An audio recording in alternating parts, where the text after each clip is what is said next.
जहां मैं श्रेष्ठता शब्द का प्रयोग कर रहा हूं, वहां पूर्ण पुरुष होने की क्रिया का स्पष्टकरण क्रिया है। और यह पूर्णता भौतिक दृष्टि से भी और आध्यात्मिक दृष्टि से भी केवल साधना के माध्यम से ही संपन्न हो सकती है। जहां व्यक्ति में साधना का चिंतन है, जहां व्यक्ति में साधना की धारणा है, जहां व्यक्ति में साधना की ललक है, वह इस पगडंडी पर पहली बार पांव बढ़ाता है। और जो पहली बार पांव बढ़ाता है वो इस पगडंडी को पार भी कर सकता है।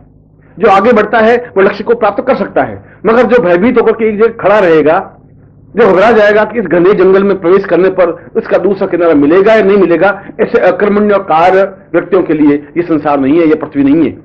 यद्यपि ऐसे कायर, ऐसे बुद्धिल हजारों लाखों हैं जो कि एक चींटी की तरह पैदा होते हैं और चींटी की तरह मर जाते हैं। वह अपने आप में बुद्धिल होते हैं, कायर होते हैं। वे पुरुष नहीं बन सकते, वे जीवन में पुरुषोत्तम नहीं बन सकते, वे जीवन में खम ठोक करके खड़े नहीं हो सकते, वे जीवन में हिमालय को धकेल नहीं सकते, और नहीं सकते तो उनका जीवन, उनका मकसद मतलब कुछ है ही नहीं। यहां पर प्रश्न उठता है कि यदि जीवन का यह पक्ष, यह साधना पक्ष अत्यंत आवश्यक है, तो साधना पक्ष का तात्पर्य क्या है, हेतु क्या है, मंतव्य क्या है, लक्ष्य क्या है? साधना का तात्पर्य है अपने शरीर को पूर्ण रूप से साधना या सिद्ध कर लेना, अपने शरीर को आबद्ध कर लेना, अपने शरीर को इस तरीके से तैयार कर लेना कि जिस तरीके से वह चाहे उस तरीके से शरीर उसका साथ दे। और शरीर का तात्पर्य यह केवल बाहरी देह भी नहीं, शरीर के भीतर जो मन है, जो प्राण है, जो चेतना है, जो स्पंदन है, वह भी उसका साथ दे। वह अपने आप में पूर्ण अजेय बन सके, अद्वितीय बन सके, अलौकिक बन सके। ऐसी स्थिति जब आती है तब वह सही अर्थों में साधक कहलाता है।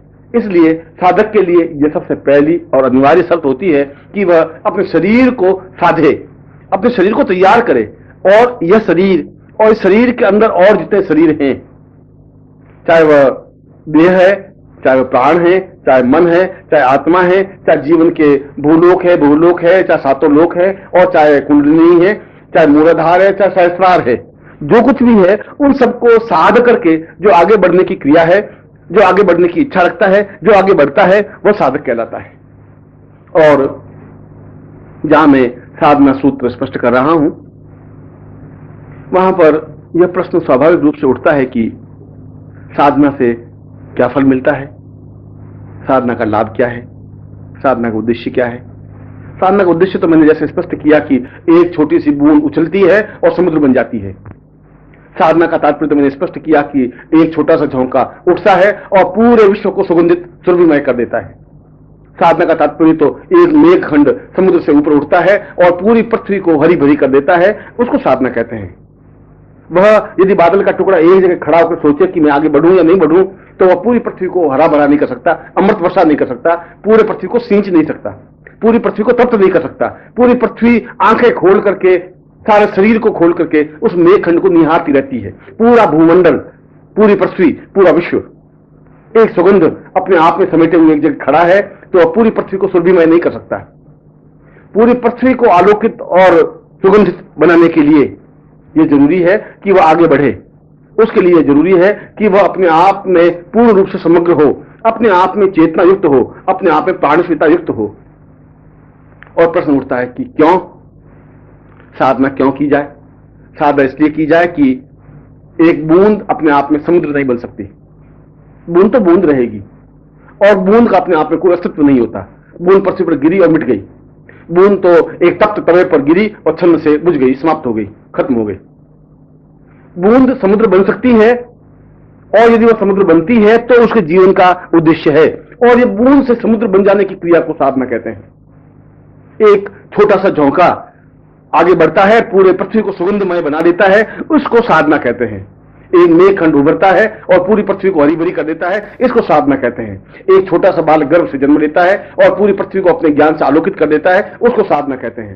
और एक सामान्य मनुष्य अपने स्थान से ऊपर उठ करके पूरे विश्व का कल्याण कर सकता है, उसको दिशा निर्देश कर सकता है, मार्गदर्शन कर सकता है, देवताओं को अपने अधीन कर सकता है, देवताओं से मनचाहा वरदान प्राप्त कर सकता है, और जीवन में वह सब कुछ प्राप्त कर सकता है जिसको यजुर्वेद ने पूर्णमदः पूर्णमिदं कहा है। यदि वह ऐसा प्राप्त कर सकता है तो उसको साधना कहते हैं। साधना के माध्यम से ही जीवन में पूर्णता आ सकती है, और किसी प्रयत्न, किसी उद्देश्य और किसी तरीके से आ ही नहीं सकती।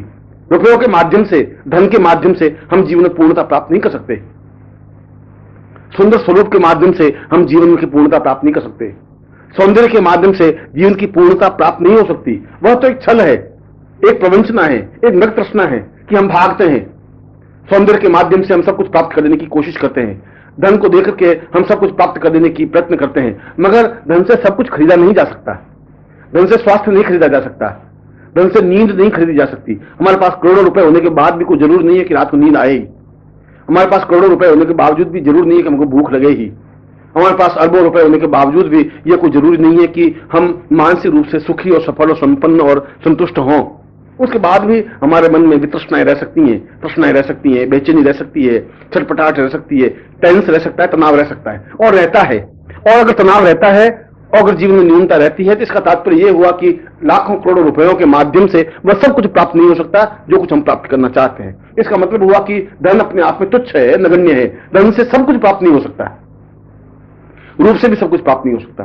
रूप तो एक दोपहर की धूप है जो उभरती है, जो सुंदर दिखाई देती है और सांझ में ढल जाती है, कालीमा में बदल जाती है। सांझ होने पर वह धूप जिसके रोशनी से हम सब निखरते हैं वह अपने आप में काली बन जाती है, कालीमा युक्त बन जाती है।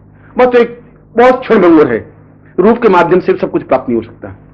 सब कुछ प्राप्त हो सकता है केवल साधना के माध्यम से, और इस साधना के माध्यम से ही हम अपने जीवन में भौतिक दृष्टि से भी पूर्णता प्राप्त कर सकते हैं। क्योंकि व्यक्ति के जीवन की आकांक्षाएं होती हैं कि वह धन प्राप्त करे, यश, सम्मान, पद, प्रतिष्ठा, ऐश्वर्य सब कुछ प्राप्त करे। मैं भी कहता हूं कि यह प्राप्त करना ही चाहिए, और यदि नहीं प्राप्त हुआ तो जीवन में अपूर्णता है।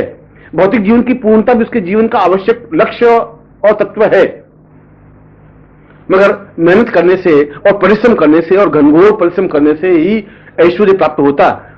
तो जो पत्थरों में काम करने वाले मजदूर हैं वे हमसे बहुत ज्यादा परिश्रम और प्रयत्न करते हैं, वे तो अरबपति लखपति बन जाते हैं। वे नहीं बन पाए। इसका मतलब है केवल परिश्रम से ऐश्वर्य प्राप्त नहीं हो सकता, केवल परिश्रम से सौंदर्य प्राप्त नहीं हो सकता, केवल परिश्रम से सुख प्राप्त नहीं हो सकता।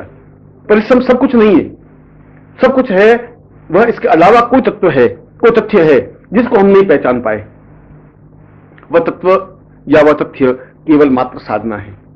साधना के माध्यम से व्यक्ति अपना तो प्रयत्न करता ही है, मगर अपने प्रयत्न के साथ देव प्रयत्न भी जोड़ देता है। देवता उसके सहायक बन जाते हैं।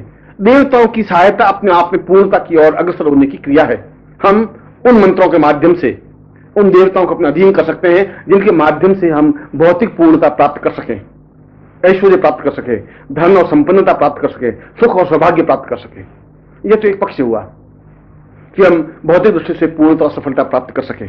मगर इसका एक दूसरा पक्ष भी है कि हम आध्यात्मिक दृष्टि से भी पूर्णता और सफलता प्राप्त करें, और यह ध्यान से या समाधि से ही सब कुछ प्राप्त नहीं हो सकता। यह आंख बंद कर देने से ही ध्यान और समाधि नहीं प्राप्त हो सकती। केवल गंगा के किनारे जाने से ही मन पवित्र और दिव्य नहीं बन सकता। हिमालय पर चढ़ने से ही सब कुछ प्राप्त नहीं हो सकता। इसके लिए साधना आवश्यक है।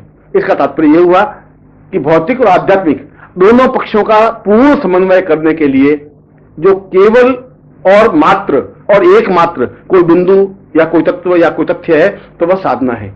क्योंकि साधना के माध्यम से ही एक सामान्य मनुष्य पूर्णता प्राप्त कर सकता है। एक सामान्य मनुष्य पुरुष बन सकता है, एक सामान्य मनुष्य पुरुषोत्तम बन सकता है, वह राम बन सकता है, कृष्ण बन सकता है, शंकराचार्य बन सकता है, विवेकानंद बन सकता है।